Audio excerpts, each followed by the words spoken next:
Greg Ehrenberg here with Adam Scherer, and it is post-Christmas time for the NBA injury report once again. But just because it was a holiday doesn't mean that the NBA injury reports became any less crazy. The players may have taken some time off, but they are still in COVID protocols. There's still players who are hurt, and it's a good mix and match of both, and plenty of star players that are on the injury report today. So lots of value to break down. Do us a favor, like this video, subscribe to the YouTube channel, leave us a comment. If anything changes during the day, ask a question. Anybody gets added to the injury report that we didn't talk about, that you want to ask about, feel free to leave that in the comment section below. But without further ado, we have a lengthy NBA injury report today, starting with the Charlotte Hornets. The Hornets already had a round of COVID hit through the team, and now they've got the rest of the players who weren't already on the COVID list. Now on the COVID list, PJ Washington, Miles Bridges, they're both out in addition to Cody Martin, who has not been cleared. Adam, there's a lot of value on this slate, but does anything particular open up with Miles Bridges being out for Charlotte?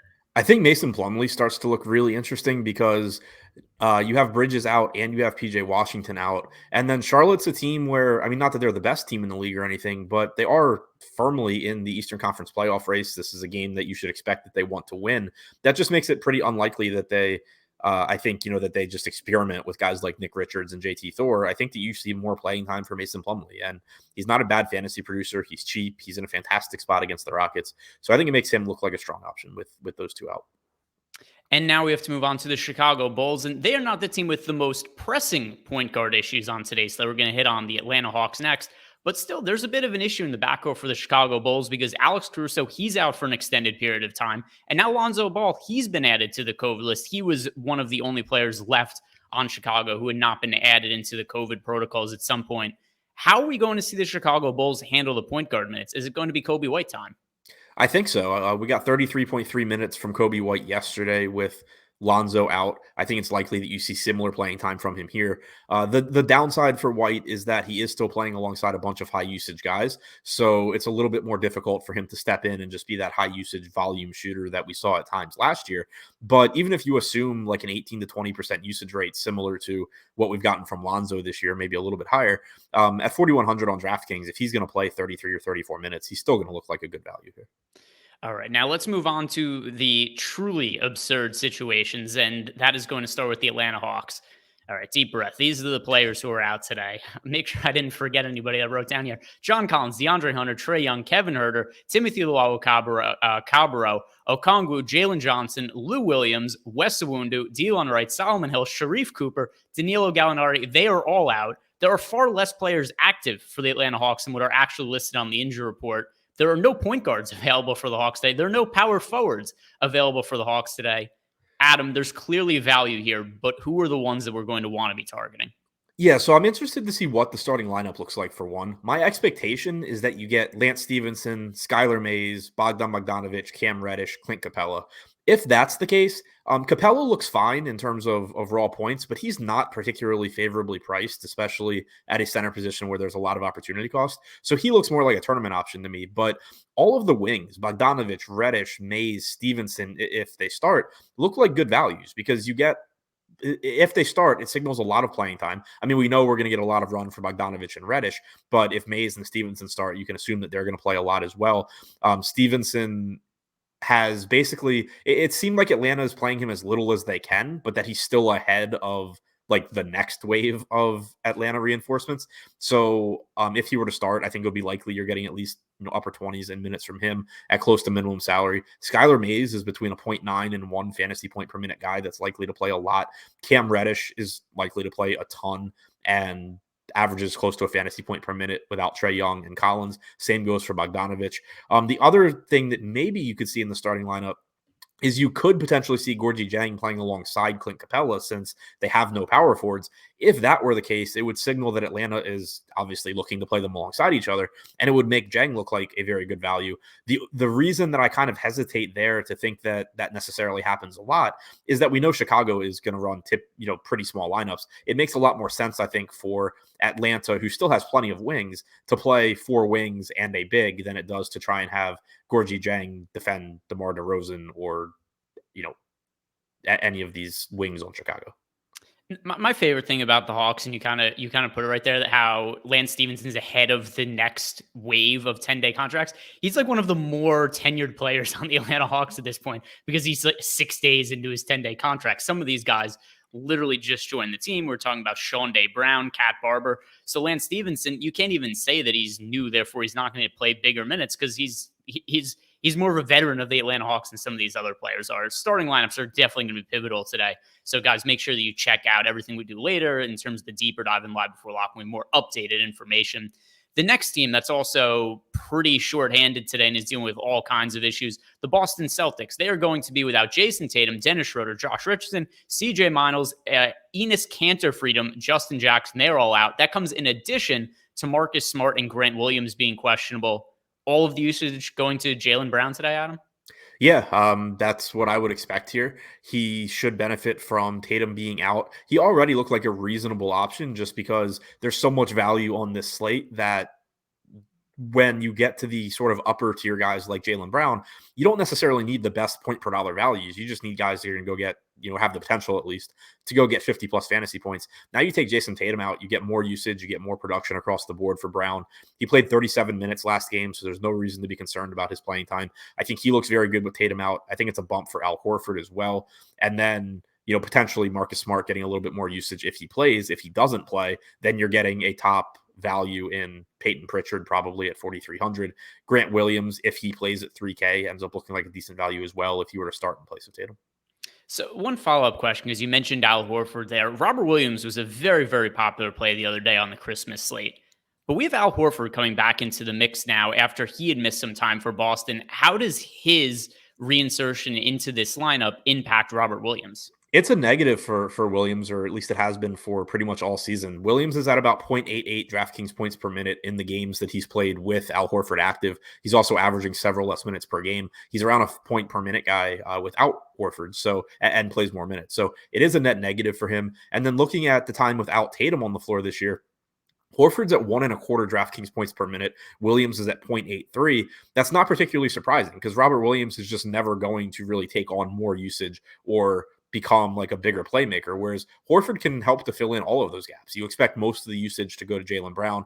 You expect a lot of the playmaking to go there, but we know Horford can still pick up assists. We know Horford can take on a higher usage rate. He does more than somebody like Williams, who is just basically getting putbacks and dunking them for his usage. So someone like Horford can really step in and fill a lot of the holes that are left by Jayson Tatum. The NBA Injury Report is sponsored by Yahoo Daily Fantasy Sports. If you guys are unfamiliar with Yahoo, do yourself a favor and do us a favor. Sign up for Yahoo using the link in the description box below. You head on over to Yahoo, make a deposit, enter a contest, and you get 1 free month of Awesemo Plus Platinum. There you find all the tools you need to make money, not just on Yahoo, but also on FanDuel and DraftKings. So a good way to get cheap access to all the tools that we have over at Awesemo.com. Now, heading back to the injury report, the final few names that we have here to talk about, all pretty big ones in terms of name quality. We've got some potential all-stars here, and I'm going to kind of do a slow build here, starting with Dejounte Murray. He's had a massive season. We saw him out yesterday for the San Antonio Spurs, but we didn't really see the impacts of it for this reason. The Spurs won by $1 billion. The Spurs game was not remotely close. So as a result, we saw it looks like a great spot for Derek White. He ends up playing 15 minutes, and he was great in those minutes, but it wasn't necessarily the full run we were expecting. The matchup today for Utah, for the Spurs against Utah, is far from ideal. But how do you view guys like Derek White coming off of a slate like yesterday where there was no Dejounte Murray? I'm going to be really interested in what the ownership ends up looking like as we get closer to lock, because White was extremely popular yesterday and obviously disappointed because he only played 15 or 16 minutes. I'm not saying that, I think he ends up being low owned here. I think that would kind of be not giving enough credit to my opponents to think that they're dumb enough to just not play Derek White at all. But it is pretty likely, I think, that just given the amount of value on the slate and the fact that to some extent people do pay attention to what happened recently, you see that ownership come down a bit on Derek White. Without Murray on the floor this year, his usage rate goes from 19% to 22%. His assist percentage goes from 22% to 27%. The average production has been about the same, but the opportunities are certainly greater without Dejounte Murray out there. So it's a tough matchup against Utah, but this game also has a very high total. And I think that at 6,500, White looks like a fantastic value option. Yeah, and to your point before, just to reveal a little bit of information behind the paywall, we only have Derek White projected for 17% ownership right now on DK at 6,500. Over on FanDuel, we have Derek White. He's more more expensive at 7,700, projected for 12%. And then over on Yahoo, who is the sponsor of the show, he's projected for under 20% at only a $25 salary. So it does look like Derek White's being a little bit overlooked, potentially because of those short minutes yesterday. But he was so good when he was on the court, not something that's too concerning. The next injury situation, Damian Lillard is questionable. We know that CJ McCollum has been out. If Lillard is unable to play, how do you think the Portland Trailblazers offense is going to run from a usage standpoint? I think you're going to see a lot for Anthony Simons. I mean, you're not going to have, if Lillard doesn't play, you don't have Lillard. We know we don't have McCollum. We know you don't have Nurkic. You're running out of guys that can shoot. I think Norman Powell would take on a huge role offensively. I think Anthony Simons would have the ball in his hands a lot. When you look at the rest of the options here, yeah, there's stuff that Larry Nance can do, but Nance is more of a, kind of do a little bit of everything guy. He's not someone that you're expecting to just go out there and take a bunch of shots. Nas Little, basically the same thing. So I think that Powell and Simons would be the guys that you really see benefit in terms of looking to score the ball. All right, now moving on, the Los Angeles Clippers, Paul George, torn UCL. It seems like he's heading towards Tommy John surgery at some point. Not something I can remember happening with an NBA player, and he's not the only key player on the Clippers injury report. This comes in addition to Reggie Jackson being out, Scrub and Preston, which whatever, and Isaiah Hartenstein also out, and Marcus Morris is questionable to play. Now, Adam, we saw a big game from Eric Bledsoe yesterday. I know a lot of our viewers are aware that I have a little bit of an affinity for my guy, Eric Bledsoe. But how are we going to see the Clippers manage the minutes here and who takes the shots? Because this is a massive amount of their offense that's missing, especially considering how much Paul George has done for them this year. Yeah, absolutely. And I think it's reason to go right back to Eric Bledsoe.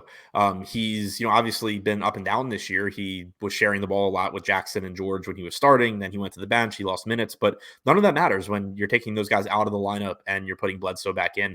He played about 37 minutes yesterday, and he needs to carry this offense. I mean, you look at the other guys that are likely to start. Terrence Mann does a lot of things well. He's not ever really a high usage guy. Luke Kennard, not going to do a whole lot outside of, offensively, outside of catch and shoot. Zubats, Batum, these guys aren't, players that are just going to take over on the offensive end, whereas Eric Bledsoe certainly can. So I think you see a lot of usage for him again. He's still reasonably priced. He's going to look like a really good option without Jackson and George. All right. And on the other side of this game, to close out the show, Kevin Durant is out. That comes in addition. No Joe Harris, no David Duke, no Kyrie Irving, no Kessler Edwards, no Day'Ron Sharpe, no LaMarcus Aldridge, no Cam Thomas. Obviously, the big one here, no Kevin Durant. To me, this makes James Harden the guy to pay up for on the slate. We have no shortage of value. Where do you stand on James Harden? And are there any other nets that you really want to get to with all these players being out? Harden looks absolutely fantastic. There's not only are the Nets missing all of those guys, but this slate is missing Luka Doncic, obviously Kevin Durant. There's no Giannis, there's no Jokic, there's no LeBron, there's no Anthony Davis. Like, there's just nobody really at the top competing with James Harden. So it's a spot where you're not going to have any shortage of value. It's not like you're having to put in 3K guys and hoping they score 18 points. There's a ton of guys that are going to 8 to 10x on this slate at cheap salaries. So just getting Harden's raw points in there is going to be pretty appealing. The only sort of, I guess, thing that could be difficult for Harden is that he is only point guard eligible, and you do have some very strong point guard plays that you would also like to get to. But getting to a lot of Harden here, I don't really see any way around it. It's not like it's a bad matchup against the Clippers, a shorthanded Clippers team, I should say. And Harden is going back to last year around a 1.6 to 1.7 fantasy point per minute guy without Kevin Durant and Kyrie Irving on the floor. This year, his production's a little bit less, like in the 1.5 fantasy point per minute range. But you have to keep in mind that that's including the first couple of weeks of the season where he basically forgot how to play basketball. So it's not something that I'm expecting to continue at that rate. I think that you see him produce at a very, very high level and play a ton of minutes. So Harden to me just looks like basically the number one play on the slate. Yeah, and not difficult to get to him at all, like we were saying, because of all the other injuries that went over in the last 15 minutes or so, this NBA injury report. That is going to do it for us. Do us a favor, like this video, subscribe to the YouTube channel. If anything changes, feel free to leave a comment, ask a question, and I'll be circling back later in the day to answer any questions you guys have. Good luck today.